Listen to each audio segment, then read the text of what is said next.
What's up, YouTube? Vik-Werks checking in. Another video for the MK4 R32. So in this episode, we are talking about the ECS rear brace. And of course, you can see the unibrace, and yeah, it works together. And obviously I have my under tray here.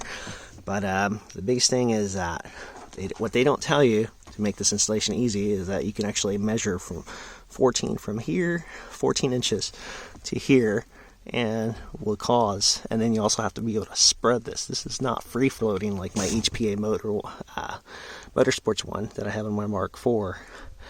So let's just say last night installation was a little bit pain in the butt, even though it's supposed to be a level 1. And luckily I have powder coating paint to kind of touch ups and get rid of the scratches. But for you guys that don't have that, that's the issue right there. Other than that, installation is pretty straightforward. It's not hard, complicated. I've yet to test it out. Let you guys know what I think about it.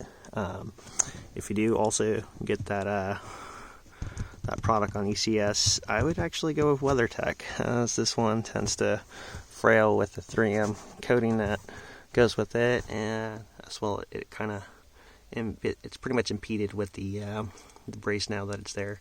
So it's kind of nice. Like I said, it still doesn't take room, and it's intended just like my HPA one. Unfortunately, on my HPA one for MK4, I can actually put like a nice fold-out chair in the back, the collapsible one, so you can buy. That way you can just have a chair ready to rock and roll wherever you go, car meets whatsoever. Or, if you decide to go camping with that car. But this one, I'm kind of limited. So the space is literally between the post itself.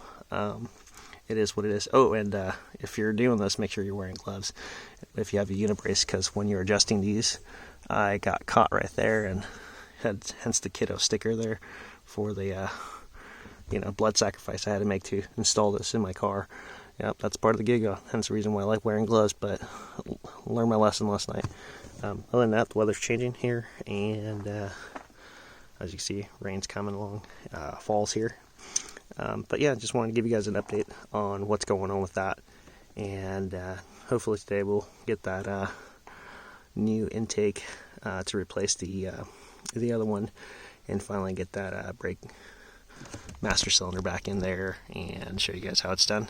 Alright guys, thanks for checking in. Subscribe, hit the like button, and as always, leave a comment below if it tickles your fancy. Alright guys, ciao.